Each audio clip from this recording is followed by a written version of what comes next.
All right, we are live finally. All right, so what is going on today, my friends? Welcome back this afternoon to the Rite in the afternoon. Take two, right? There was some technical glitchy thing going on where for about 20 minutes I wasn't able to get the stream going in the right direction. So now that all the streams are moving downriver, as it were, and we're going in the right direction, we're going to talk about that clairaudient thing, right?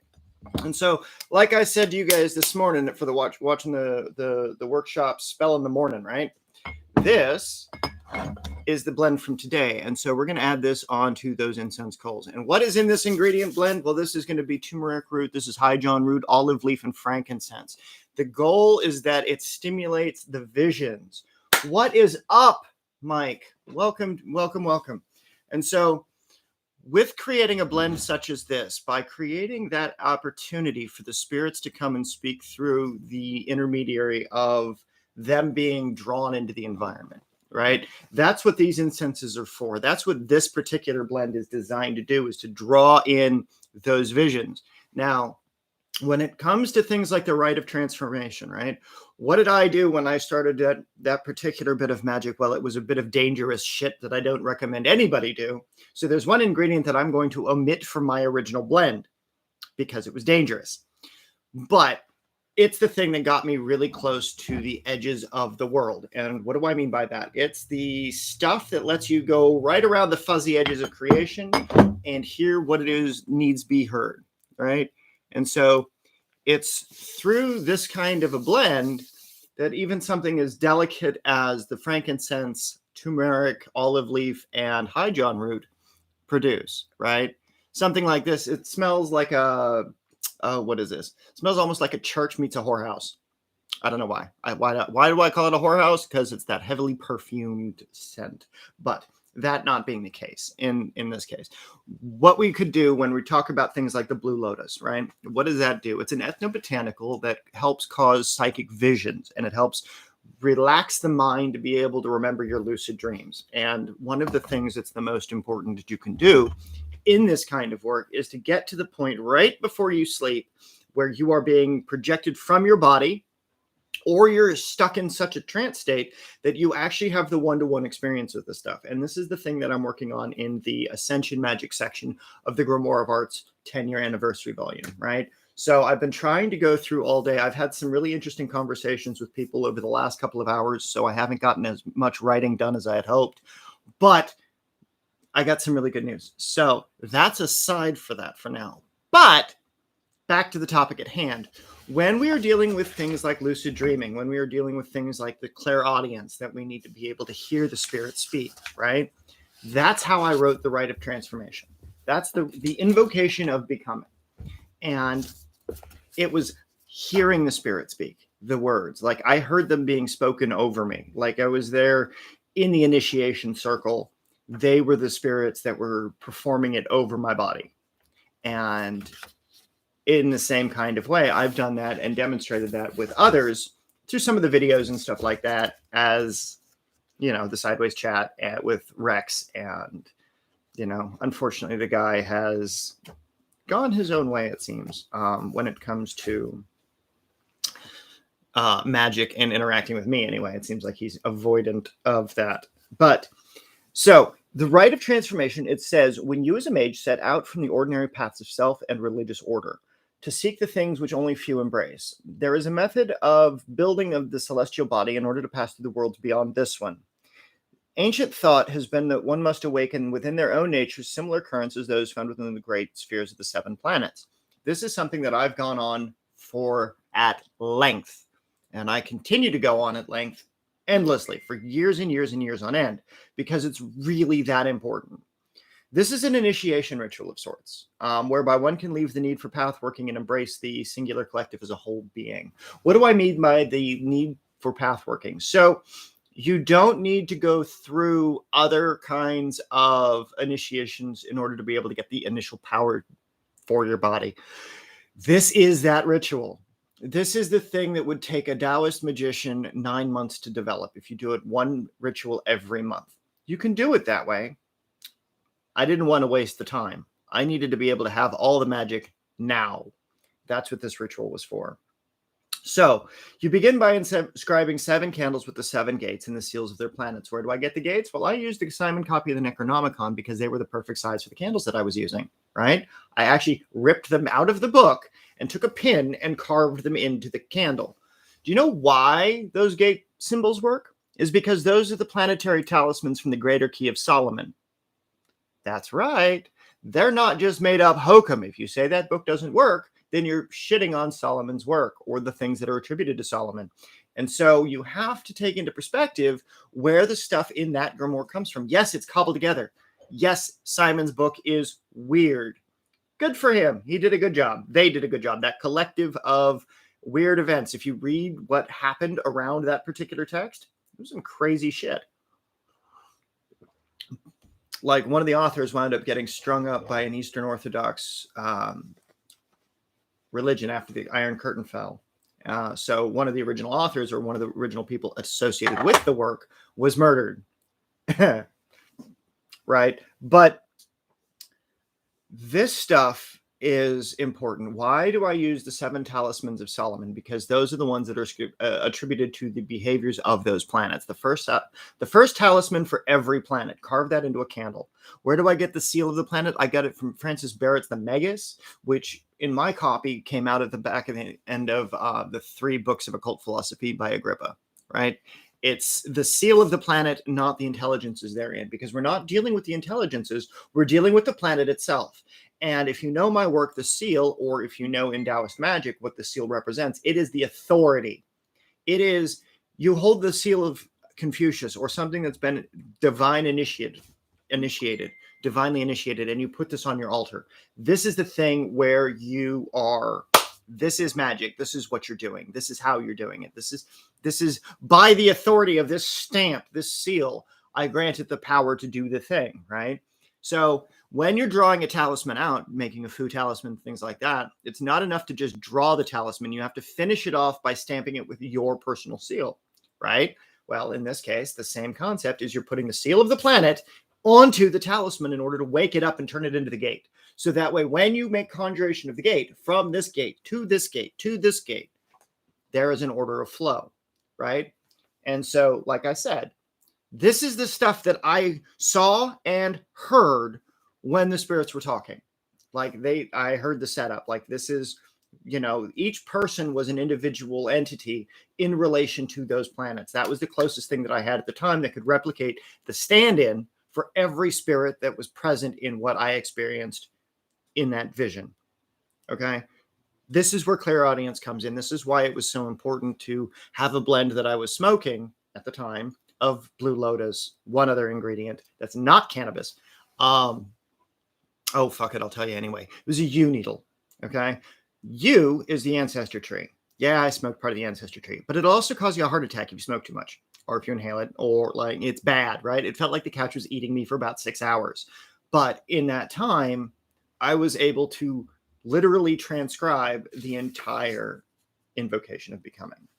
And so I'm going to go through that with you guys a little bit and break down what it actually means, right? And so in the beginning, it says, as one of darkness, forth from light, hear me spirits called from the time before. What was the time before in this case? This is the application of energy as a direct result to power and magic. So the time before was back before the fall of the worlds, back before the different worlds were separated, right? Back when the light, when you've got the critters and the elementals and all of those things interacting before Christianity came on and slaughtered them all, right? Before the modern world that we live in, where all the giants got murdered off and all those things, right? Like before that, the time of the first people, the Anunnaki, the first civilizations. It talks about that, right? But it also goes back further than that into the times before that were literal epochs of the worlds before creation. And so by doing that, we have the application of these things in a direct conjuration. We have these things that are as a specific order of what is creation. And so that is what I mean by the time before. right? It is literally calling on the time of the Anunnaki, the time of the first people. So when you're making the invocation of becoming, this is what you're doing, right? Hear me by the blood of the forsaken, by those that were lost, right? By the ancient forces of the Black Forest at midnight. What is the Black Forest at midnight? Well, the Black Forest in Germany is where magic came from in certain cases, right? That's where you've got ancient forests and things like that. And for me, I was using forests that I lived in, ancient forests, right? It was a specific one. There was like trees that were a couple of hundred years old, right? Like I know it was a social engineering project to create that, but in Northern California, there's a few trees that are a couple of hundred years old. So I was actually referring to that one, not the German Black Forest, right?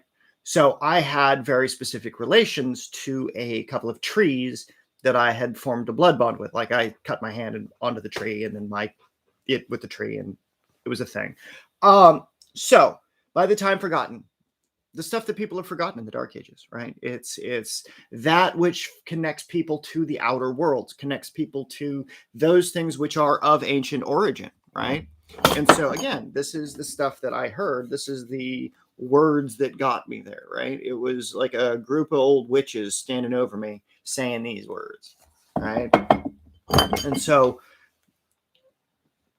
the unborn souls and the never born fallen, right? Like this talks about the spirit world. This talks about those things which will never incarnate into flesh. This talks about those things which were the spirits that I was dealing with that will never be human. They're not human. They're not in incarnations that are capable of taking on human flesh in the same way we are. Think about them like jinn. Think about them like alien intelligences. It's a different genetic cycle. It's a different type of life. By those that were, right? The Anunnaki, again, the first people, the ones that I heard speaking this, the things that exist outside of this world. It was a direct interaction with that intelligence, right? By the blood of the forsaken, by those that are denied by God, right? We live in a fallen world. So we, as humans, are the forsaken. We don't get to interact with the rest of the cosmos. We are stuck on one particular planet. Whereas if you have a stellar body, according to every single text outside of modern Wicca, you have to develop it first, right? The star magna, the astral light, all of these things you have to cultivate as the individual before you start projecting and your magic starts working, right? So open forth the first gate, from which all comes forth is the seed, right? That's the root chakra. That's where you came from. That's the birth channel, right? So by the place of your birth, that's what this is coming from. The base of true will. I call forth those that are never named, because the things that I was working with didn't have a name. They still don't have a name. I can't say, hey, Bob, come and make this manifest. I could call it Bob, you know? If you ever watch Stargate Atlantis, they're working with the Wraith, and he's named one of them Steve and another one of them Bob, right? And it's that application of just naming shit randomly. That's about as good as you're going to get when you're trying to interpret a human name or a human concept of name for the entities and the shit you're working with. This shit does not work the same way. And so when you're using these invocations and you're calling forth those that are never named, by those that are the ones of power, by the shadows made flesh, hear me and be opened, right? The shadows made flesh. They were the shadows around my flesh. They were the ideas, the energies, and the things. What's up, Wicked Angel? How's it going? So it's these energies that were bringing together those currents, those energies, those experiences when I was working with the vision and the trance work from the initial occurrence of the rite of transformation. Now, the way that this stuff comes about, it was like, okay, so here's a spell. I heard the spirits talking. I'm going to try to replicate it best as I can. I need to come up with a proxy. How do I get the best kind of proxy? Well, I got to get a candle because it represents a single entity. So when you burn a candle, it's one spirit, one candle, one thing, etc. Right? It's got its own element of earth as the physical body of it, the water in motion, the air is the smoke that comes from it, the spirit is the thing that's contained for it and why you lit it in the first place, and the fire is the flame that consumes it all, right? So it is the aspect of the divine fire. And in this case, the black fire, because it comes off of a black candle, because I was dealing with the shadow gates, the things that were forgotten, the stuff that comes from the folds of the worlds beforehand, right? And so creating an intermediary talisman using the planetary seals and the planetary talismans from the Key of Solomon into the candle using the gate conjuration, right? Using the gate conjuration from the gate of the sun to the gate of the moon, from the gate of the moon, etc., etc., etc. But this is the arrangement that I omit to tell people, that I keep forgetting, because it's one of those nuanced things that I really wanted to get the point across, right? You were born on a specific day. You have to start it on the day of your birth, right? I was lucky. I was born on a Sunday.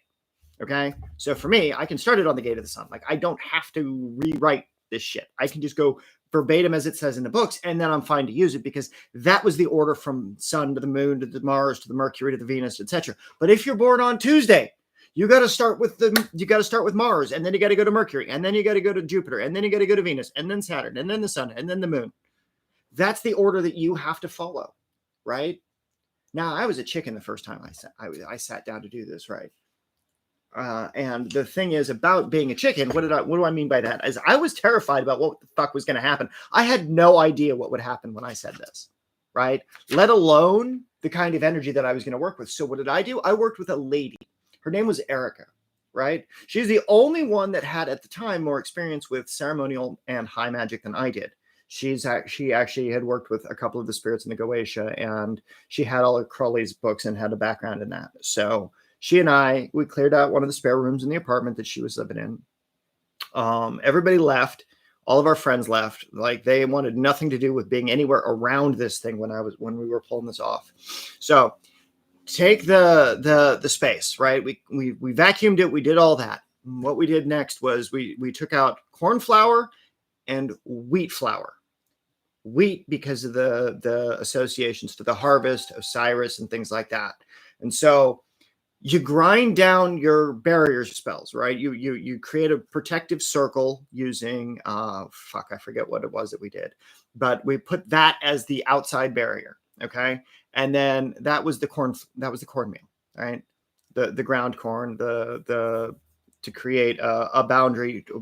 Essentially, that was to draw in the spirits. Was the boundary of the corn, right? It was to literally the children of the corn when we were doing this. It's so funny.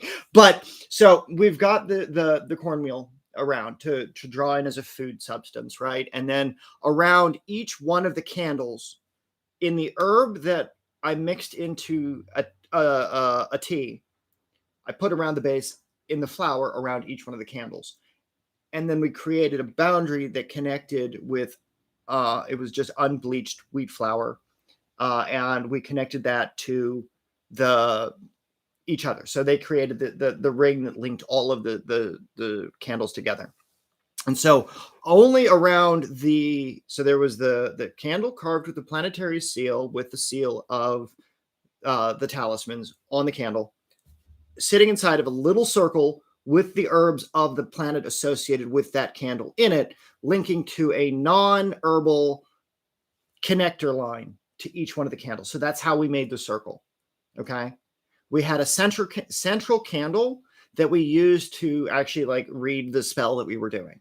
Right. So she and I would take turns and then opening the gates. I would open the masculine gates. She would open the feminine gates. Right. And so the ones for us, and we wound up basically saying the spell of opening for us from each planet together. So she started off on the feminine planet from the day she was born, and then I started off on the masculine planet for the day I was born, and then we would go in sequence to create the whole thing. So she opened all 7 gates, I opened all 7 gates, but we alternated masculine and feminine. So that way, when she spoke, then I spoke, then she spoke, and then I spoke, and then we created that balance between, because there was 2 people in the ritual at the same time. So if you're going to do this alone, you don't have to go through that extra piece of mechanic. It's just, that's how it was when Erica and I did this back in 2007, I think it was. Yeah. Because I'd gotten off probation and I was already over visiting friends. And so, yeah, it was interesting. So we're going to go a little bit more into this. So when I talk about things like the middle pillar and the shadows in heaven and the demon fallen kin, right? That's specifically talking about the plane I saw this stuff on, right? So if you know about the Grimoire of Arts, you know that I talk about mythogeography, right? where in your personal experience of the astral planes, the outside, the different dimensions and shit, right? Where was it that you saw these things, right? For me, it was in the plane of night, outside the veil of time. How did I get there? I had previous contact with spirit that allowed me to go there. I'm going to call it Nox. It was like a lady with black hair that went down past her ass. And she was wearing a dress that was made out of all black. And there was stars and there was like constellations shooting through it. Like it was some of the most intense stuff that I had gotten to experience a few years previously when I was otherwise in a forced situation where for quite a lot of hours of day, I had to occupy my mind through meditation. Otherwise, I would just go even nuttier than I thought I was at the time. Turns out not so nutty, just the framing was bad. So with that being said, if you take it back to the same emanation of life, that we are all an extension of the divine, it doesn't matter which form of the divine we are, calling on something as it's your kin is calling it like your cousin, right? The jinn are our cousins to man. They are all made by the creator, right? Whatever the creator is, male, female, god, goddess, whatever. It doesn't have a name. It's just the way that things are. It's in this physical universe. If it's in this physical universe, it's a cousin. Just as much as a bird is a cousin, just as much as the bear is a cousin, just as much as a fucking rock is your cousin, technically, if you're going to go with the genus Loki, right? Everything is a cousin to mankind. It's kin, it's family. If you treat it like family, you're not going to have a problem when you evoke it or invoke it. Exactly, Mike, exactly. It's neither male or female, but it's both. It's the gendered principle that progenerates life, right? It can be both masculine because it has the means to produce when it links with the feminine, or it can be androgynous, asexual, hermaphroditic, where it can self-replicate like a fern seed, right? And so when we're talking about these things in the invocation, we're specifically talking about where this takes place, right? And so when I say by the forgotten waters of power, right? What is the forgotten waters of power? Well, those technically, I was referring to the river Lethe, the thing that washes the soul clean, like the river Acheron in Greece, right? Like the 5 rivers in Greece, which are associated with the other world. Exactly, Mike. Exactly like a Baphomet.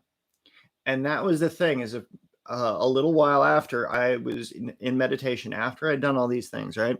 And I was dealing with the 8 spirits that were around while I was on these giant stone slab, knocked unconscious while the fucking couch was eating me, and hearing the words being spoken, right? Like the visuals that I got were insane. I still remember them. It's like I can still see that entire thing. Like the vision of that event has not changed in almost 20 years. It's nuts. Like we're like 15 years in. Like this makes like year 15, 16. So that shit, I know that was real. I know I experienced that because the vision hasn't changed. There is no modification to my understanding of it. Like it is a story that I can tell over and over and over again, and it doesn't change. It might get more detailed, but the core elements of these things, these entities, they don't change. It's like it's so nuts. And so that's the thing about this particular ritual, is that when you're doing it, it puts you into contact with this kind of magic, puts you into contact with these kinds of entities and this kind of application of the work. So that way, as you go through and you develop your own connection to the worlds, as it were, right? You're doing this. And the whole thing about having clairaudience and using the thing to your advantage is that if you can hear what the spirits are telling you, if you're asking them for initiations, if you're doing the rite of transformation and you've opened up all of the gates in your body, right? The 7th gate be thrust open, that which brings the sight to the words of power, that cause the worlds to bend when uttered. That these things may be unspoken, now spoken, bring forth by the gate of the sight. Let now be this evoked from the primal chaos. Let this now be opened, right? The 7th gate is the gate of life, right? It's Venus. It's the core of what is the life principle. And so as you're going through these things and you're opening up each of the gates, that's the 7 pillars within your body, right? And then open forth the gates of power, and you're talking about these things, and you're talking about these things in such a way that it's not just the inner worlds that you're doing this, it's the outer worlds as well. And so there is a lot of antinomian magic in my early days. And what do I mean by that? I mean, like, there's a lot of work that I did that was counter to the fall of man. It was trying to restore man to its original divine state before the fall and the curse of God, right? So unfucking the curse of God as an individual is possible, right? This is a spell that allows you to have that conjuration. And this is one of those things that I don't talk about, or I haven't talked about, or I haven't had a chance to talk about enough, is by those of the first time, by becoming one of the Akaharu, by this, the transformation to become by blood Akaharu, I enter forth this realm beyond the veil of life and death. Let the chains of my mortality fall free as they be set upon the followers of Yahweh, right? Loosing the chains of mortality. Let loose this is a conjuration basically of the gates of Lilith, where you leave the houses of Adam. You, like, when the Adam and Eve get kicked out of the garden and Cain gets cursed, right? He goes to Lilith in the mythos, right? He goes to Lilith, he learns the magic of God of the first time and teaches that to Cain. And the interesting thing is that by doing that, it basically, all the stuff that they got when they got kicked out of the Garden of Eden, right, or their little whatever it is, right, they had to go live in the rest of the world with the other peoples. It says so in the Bible. So you check any of your Torah, Tanakh, whatever, Gospels, whatever, that existed. We're playing on this mythos. And so if you've listened to me, what I've said last week about being able to do evocations of spirit through understanding the mythos, if you can recreate that mythos structure, you can recreate the power that came from it. And so by doing that, we were able to recreate in this ritual this energy of the original garden temporarily. It lasted about 45 minutes, where we were standing on top of what felt like a glass piece of, it was like a piece of glass, and then below us it was the entire spectrum of creation. Like, we could feel the rotations of Mars turning in its place, and the fucking meteorites and comets and crap. Like, you could feel, like, as parts of your skin, like how things change. Like, I can tell when the sun is up or when it rises. I get cold, I get hot. Like, I don't know if that's an everybody thing. Like, it's one of those things where I can feel it. Doesn't feel good. Like, I could take a nap around sunset. Like, that shit, that energy change is like, oh my God, it's a lot. And so after you open the 8 gates, right, you recreate that time of the first people, right? Before the first people even were the first people, there was the original. This is where creation is, right? This is creation in its core. So with Erica and I, we channeled that, we conjured that in that moment, right? And so we recreated the Adam and Eve concept, right? No sex, no nothing like that. There was no you submit to me, no, none of that. It was, we were calling upon a very specific thing between the Lilith and Adam concept. They were born of the same thing. We were male and female together in that ritual, both of us. As an extension of the divine, we reunited the hermaphrodite of the divine, her through her magic, me through mine, right? There was no blood transference between us. There was no sex between us, but it was the shared energy between her soul becoming open to all of this magic and mine becoming open to all of this magic. So we did the whole Adam Cadmon, like, Freemasonry, like, you want to reconnect with the divine, but you have to do it with a female. In this case, that's how I got to that. I used with a female. Like, that was insane, right? And so when I express that this ritual is one of the most fundamental things that you could possibly ever do in your magic, I cannot overstate that enough. Like, I am so passionate about this. Like, if every occultist did something like this when they first start out, they won't have any they will have no possible way to deny magic exists, to deny the entities are actual entities that our ancestors knew as friends or knew as things to fear, right? And so by doing that in that way, transcending the mortality of the soul, right? Because when you have a body that's capable of understanding and connecting with the divine, the rest of creation, your body doesn't matter. Only your soul matters. You can exist even if your body is dead, right? You become a living principle of the world. You become a living God, right? And I'm not talking about like EA Coedding's Become a Living God, where it's like vampire magic and demons and stuff like that. No, like this is in this moment, in this rite, we are triggering the DNA link to our ancestral origin, and we are unifying it directly with the celestial externally, right? And again, this is the magic that I heard being spoken. Every single line in this, I heard being spoken by spirit. Every single line. It was pages and pages and pages. I was writing with a Sharpie to make sure that I spelled everything right. Like it was big. Like it was such a mess. Such a mess. Like crazy magician. Like I get stuck on a couch for hours, couldn't get up. Then I get up and I'm writing like a madman. Right? Like it really was one of those like Necronomicon, like Jesus ain't got nothing to do with the wheel, but something took over. Right? This is one of those moments. And this is one of those things where like the stuff that I talk about, it transcends religion and it goes into direct one-to-one experiences.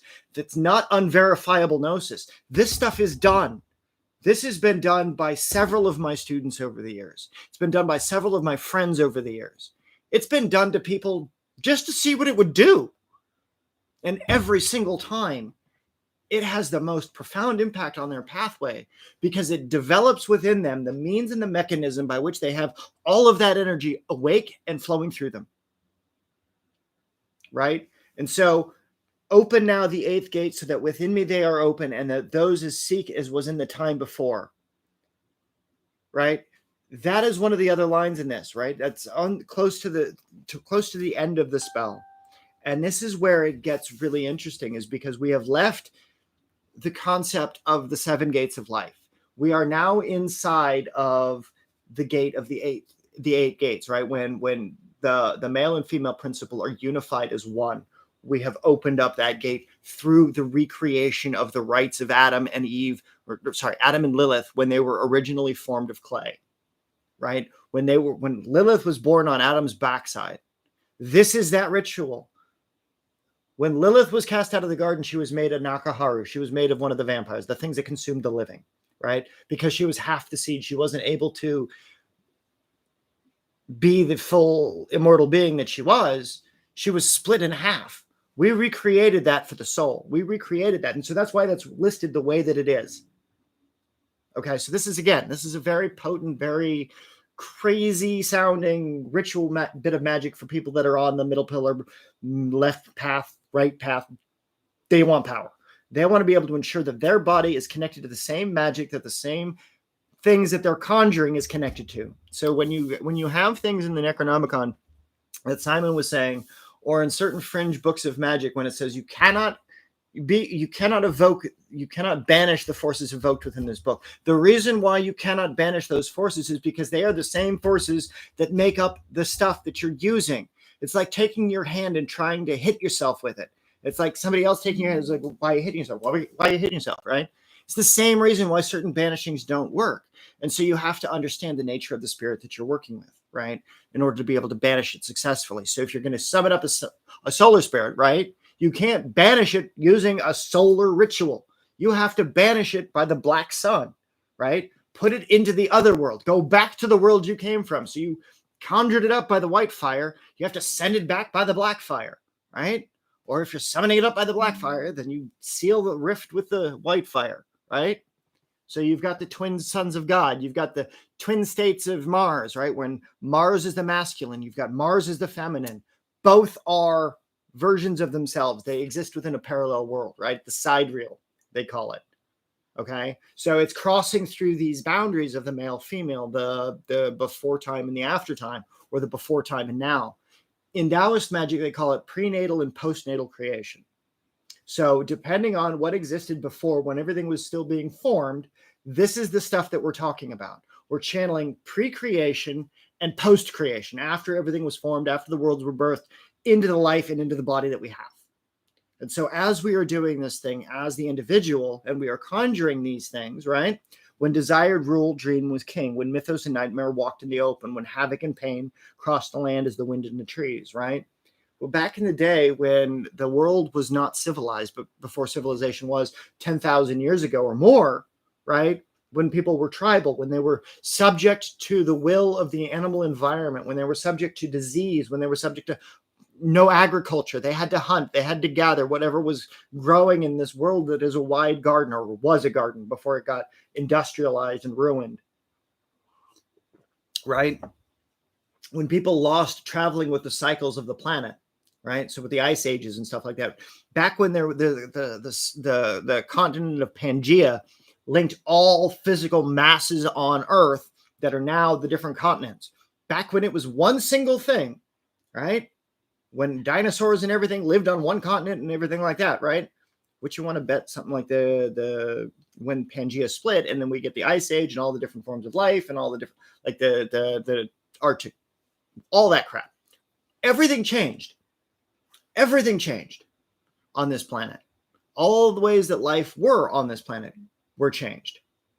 And they're interwoven with different dimensions, different planes, different places, different things, right? It's like you can go to like Sedona, Arizona, and you could like get the rifts and things like that. There's a place up in Santa Cruz where gravity doesn't exist in the right ways. Like you could stand sideways on the wall in this place because of whatever's going on in that location, right? And so this is to recall the energy from that time, back when the dinosaurs ruled, back before life and the way that we know it existed. Again, we're triggering the same kind of ritual energies that when the human body was both male and female at the same time, men was male and female, female was female and male, right? Everybody was both. And what's really fascinating is that there used to be one of the original tribal understandings. They were doing an excavation site. I think it was in Ethiopia or it was over in Africa somewhere, but it was a two-headed totem that they found, two heads side by side in a hut that was buried over. And if you know anything about it back in the day, for those times, it was they built houses that they lived in over the graves of the dead. So their house spirits were quite literally the spirits of the houses made out of the trees and the ancestors and all of that you buried them under, and you lived within. You lived within the protection of the spirits that came before.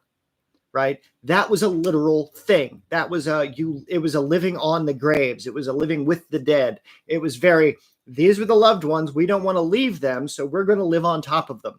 We're going to incorporate them into the altar. We're going to set a place for them so that their spirit always has a place to go and to be.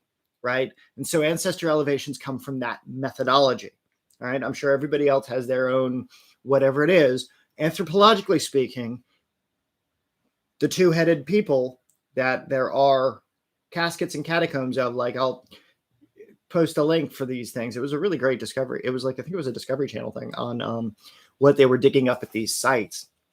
Absolutely fantastic. But it just goes to verify that the dual nature of man, or at least the human body, or whatever you want to call whatever that was, before it was separated into two forms, before the evolution of the species went one whole male female body, one whole female male body, right? And then you have the incarnation cycles of the soul. And if you understand that the way that the energy flows inside your body, you can see how it flows within the bodies of other people. And so by doing this and by understanding this application of these things, you have the ability to hear and to see the hidden and subminds of others, right? So again, clairaudience, clairvisuals, like you're whatever it is, you're the auditory clairs, right? This is what's interesting. There are certain kinds of people that exist as a four-headed person, right?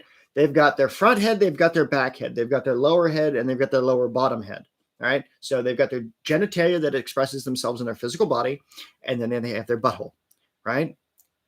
And then you have your face that you speak of, and then you have the subconscious mind, which is your head behind. All right. The subconscious mind gets to speak when you're drunk. You get to bring out your spirits, right? It shuts down your conscious mind so that your inner truths come out. right? Like that is a known thing to have happened. So it's like if you want to be able to rotate your head like a Janus head, drinking in spirits and things like that, it gets your inner spirit out. And so this is what happens in certain cases with the physical shift. In certain cases, alters the location of the top head and the front head, and the bottom head and the back head. Right, like what goes in and penetrates you and what you penetrate. Right, depends on what it is. Like, are you a lady with a strap on, or are you a dude that gets it up the butt? Right. Or are you trans or whatever? It's the union of spirit, or the balancing and the rebalancing of the spirit that exists within your body. And the more attachments you have to energy and the way that you are in connection with your soul and your spirit to the physical body, the more that needs to come into alignment. This is a ritual that helps you explore that and feel that inside yourself, so you become more in tune with whatever physical shit you've got going on. So if you're trans, you can use this. If you're not trans, you can use this. If you're gay, you can use this. If you're not gay, you can use this. If you're a lesbian, you can use, etc., etc., etc. Every human being alive could use this. I'm sure you can even do this on a goddamn dog if you wanted to. Wouldn't recommend it necessarily, because they don't have the energy centers that move in the same way, and they don't have the same wherewithal and will. But you could make spiritual animals. You could awaken their spirit to become familiars. Right, you can transform animals. Like that's how I got one of my familiars. Right, like I keep his ashes in his collar, and the stuff from when he was alive is a point of summons. So for me, that's a very sacred thing, because I knew him in life. Right, I was friends with his spirit in life, and so keeping it around after it's dead, creating a spirit totem, is the same kind of thing that I would say is just as important, to be able to make sure that, you know, that spirit, that energy that was, that connective consciousness that was, is still around, in the same way that the ancestors would live on top of their dead, or live with their dead, or put a space for where, when they cremated them, put their ashes in the house and it becomes a house spirit. These are the things that we're channeling. These are the things that we're working with. This is how deep it goes, guys. This is why it's so important to be able to go as deep as you can into the anthropological origins of our history when you are looking into the mythos that you're trying to conjure. I was trying to get my hands on the very first creation, right? And so that is what this is. Like the first creation. I'm talking about like the epochs of the world, the Kali Yuga, when we are in epochs and the entire universe dissolves and explodes itself, right? We're just this version of creations, expression of the divine. You are in your body, I am in mine, and we are just who we are. We are energy that doesn't get broken down. We are energy that is aware of itself. We are energy that is in union with the divine, right? I mean, physical body, spiritual body, as one. Once you do that, you could say we, because it's you and the collective, right? If you don't have that, then you sound a little crazy. I sound crazy. I know I do. It's us, the collective. The collective is what's important in this case. We are the singular. The collective is everything. We are singular within the collective, but we are also collectively singular. We can tap the collective. We can channel all of that energy. We can use all of that thing, and we can work with it, and we can work through it, right? And so this is the stuff that this ritual allows you to tap into when you're going really, really in depth on this magic, when you are understanding every nuance of all the things that I forgot to put into the first book. Right? This is all the stuff that I've taught over the years, and I've gotten to observe in others as they get to cultivate it, right? And so nothing shall stand of the times before, as we enter the realm of change, as we become as the lost and we are made as the forsaken, right? As we are made as the children of the first time. We are made as the people that got banned from Eden, so they were forsaken by God to go live in the world. Is that not us? God's not around. I don't see God sitting on a throne, kicking the shit out of the Pope, right? I had a conversation yesterday where it was like, all right, so if you're tired of the rapists getting away with all their rapey, and if you're tired of the church abusing everything, then go be pagan, and I'll teach you how. That was one of the sales lines that it was suggested to me by a friend of mine's son, because they're First Nations.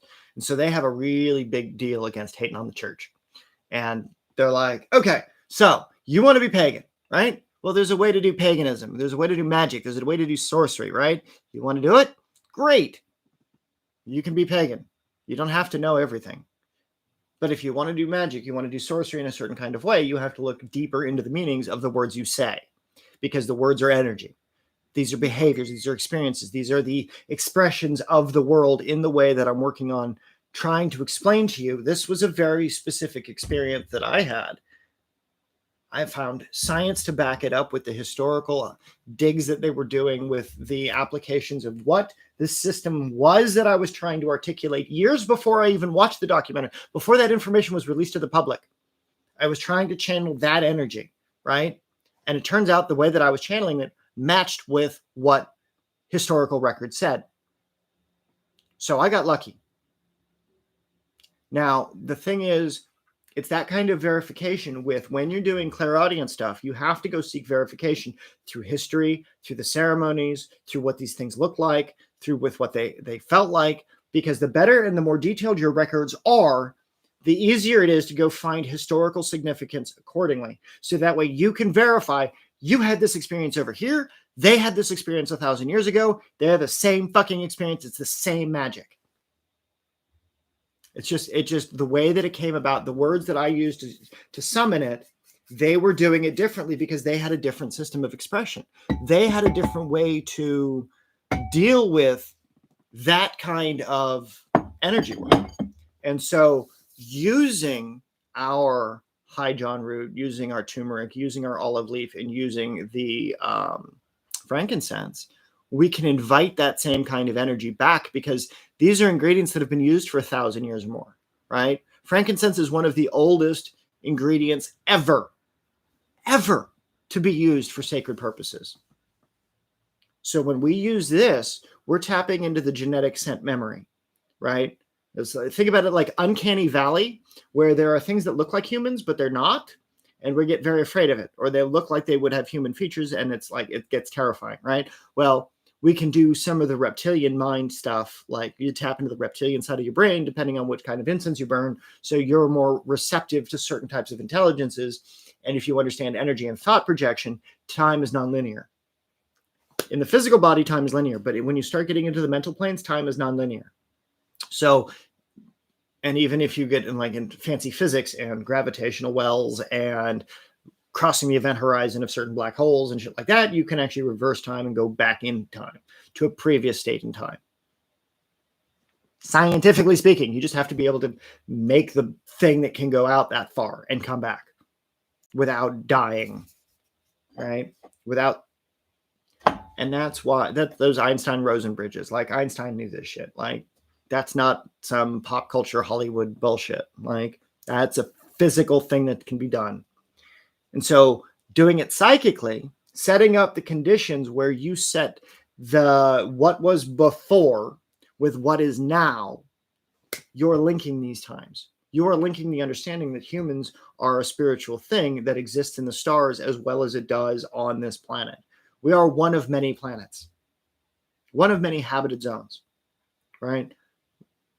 We're just it for this portion of the Milky Way.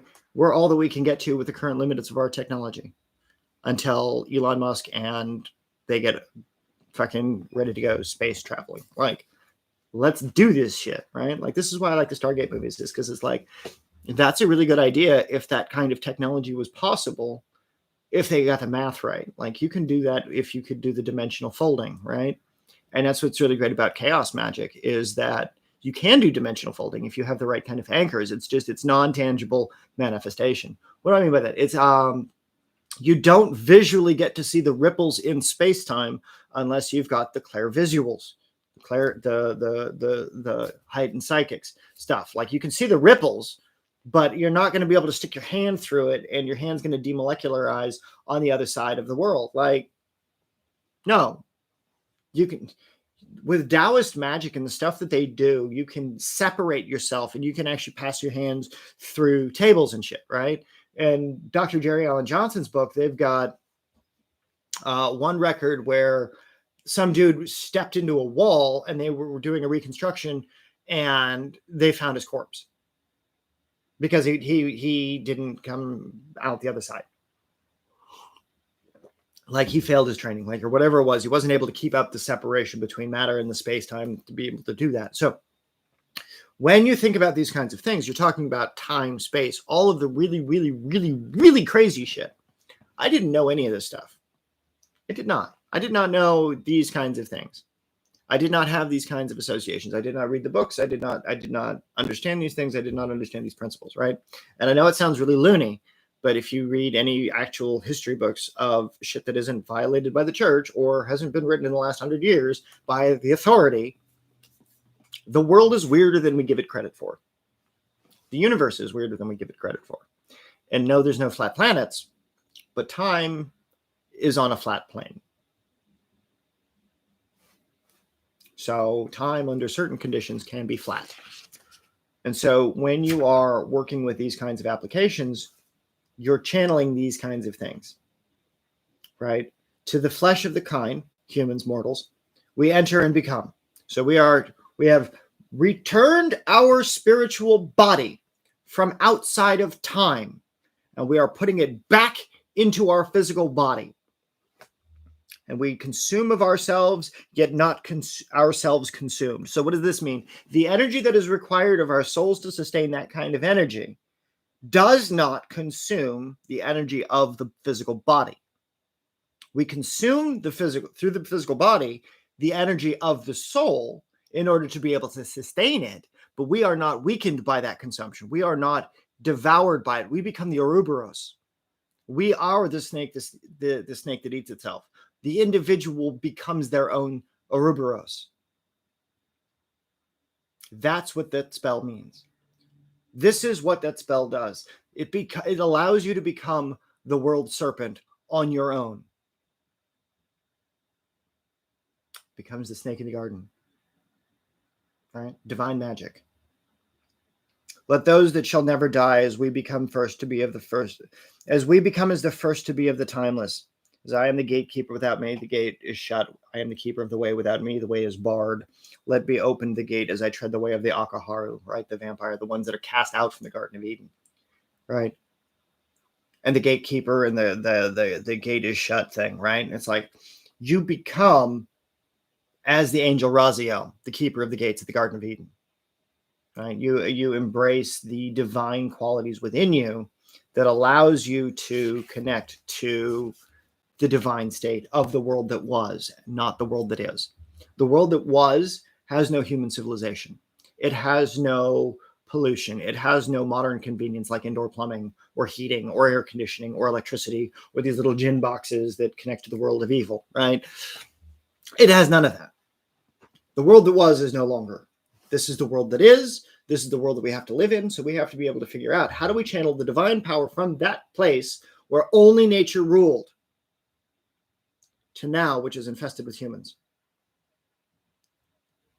This is a spell that overrides that time gap. It folds that space-time into a single linear plane so that in that ritual space between your gates of the planetary candles, by the conjurations that you're making, in my case, the unification of the male and the female, right?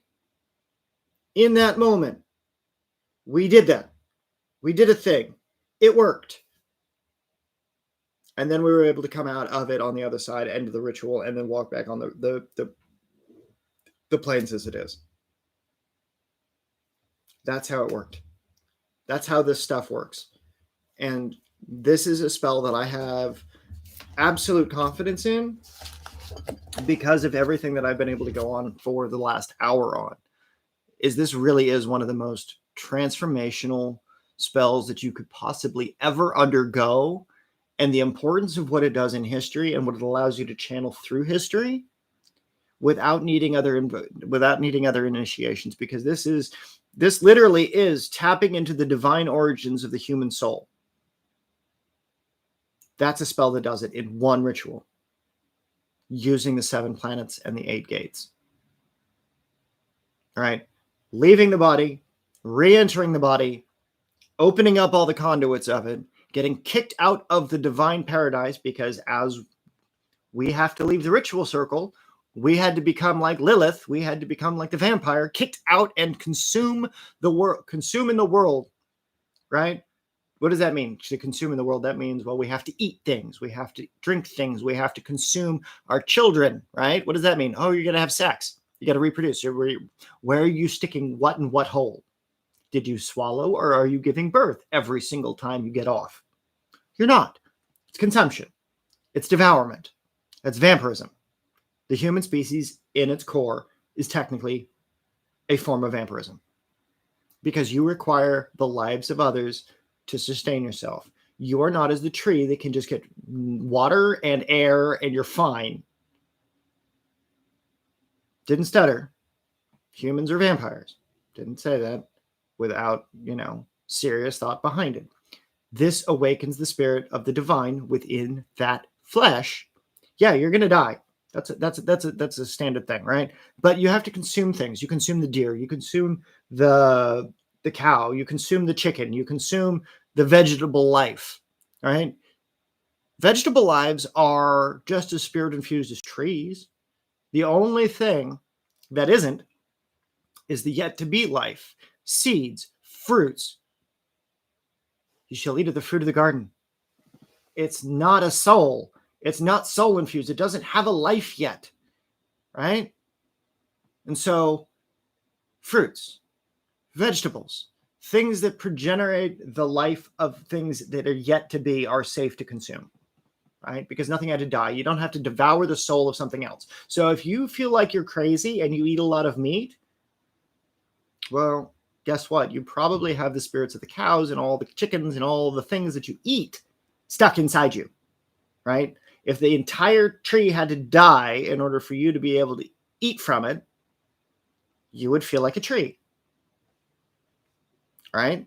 And so that one cow that gets split up and shared off to like 40 or 50 different people, 40 different cuts of things, or like if it's a whale, like whale meat, you're connected to the things in the sea. Your souls, their souls, you die, your soul goes to them, because part of your spirit then becomes part of the whale's spirit, part of the cow's spirit, part of the chickens, part of the birds, part of the goats, sheep, whatever the fuck they are. The spirits intermix. And so when I'm talking about being able to identify the spirits of something inside of you, what is the primary spirit that you're attached to? What is the next life of its incarnation? Did it move through all of the orders of life? Did it go through being a bear? Did it go through being a wolf? What was its last incarnation? And is that behavior pattern something that you exhibit? This is a means by which you can understand that sort of thing. And you get to see it you get to see it in a very tangible way. Like, this isn't, oh, it's metaphysics. Oh, it's not tangible. No, these are behaviors that people exhibit. This is energy that people exhibit. These are the things inside the energy that people are exhibiting.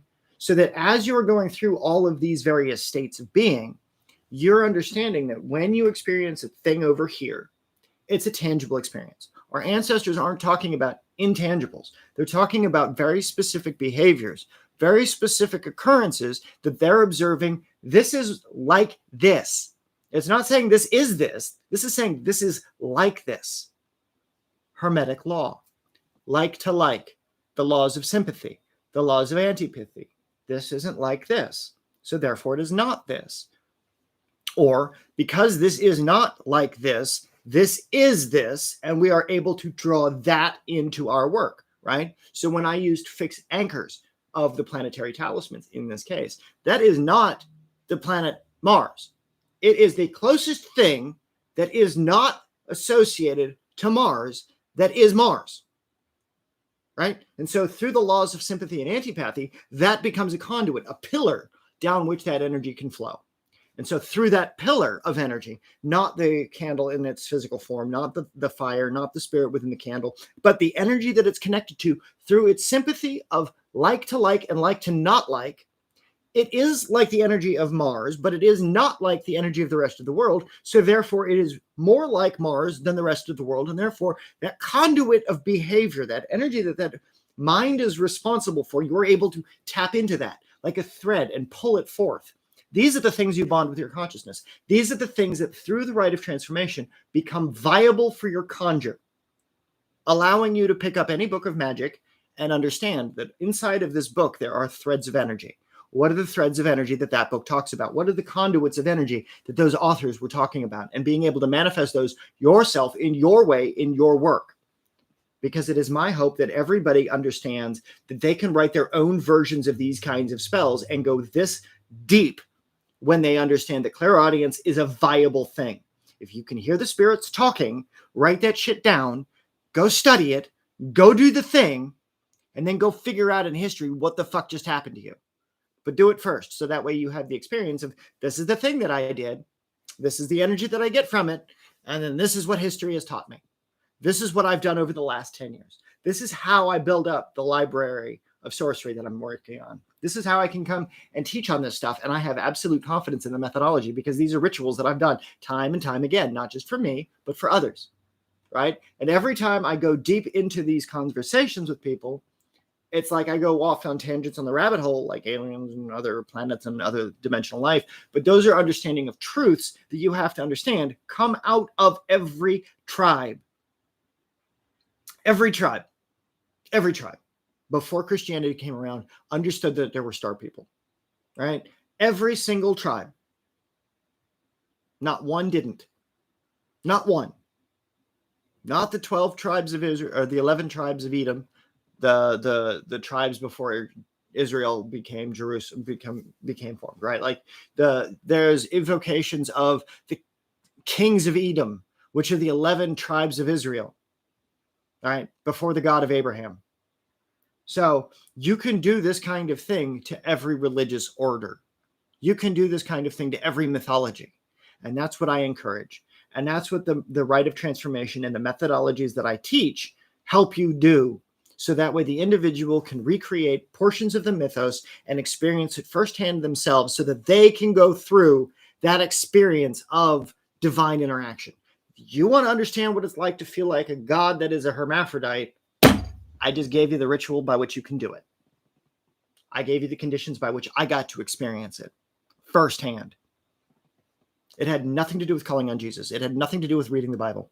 It had everything to do with connecting with the divine masculine and feminine forces and the planets and the herbs and the environment. Everything. And anything that man teaches you otherwise that gets in between physical conditions of reality and tries to teach you that the intangible is more valuable than the tangible, that the dead are more valuable than the living, has fucked up. Period. So with that, my friends, thank you. I will see you tomorrow morning for the spell of the day, and then tomorrow afternoon for more discussions on ascendancy, and we'll go into the weeds a little bit more on the different kinds of magic that exist within the Ascension chapter of the original Grimoire of Arts. But this is the rite of transformation. This is why it's so important. This is why I stand by that as one of my most foundational bits of magic. So I thank you for those that have stayed with me. I thank you so much, Mike, for the comments, and Wicked Angel for your comment. Like, welcome, and I hope you all have a wonderful afternoon, and I can't wait to see what we do. Like, this is fantastic stuff. I can't wait to see what you guys do when you go through all this stuff. Anyway, stay safe, my friends, and remember, don't be evil.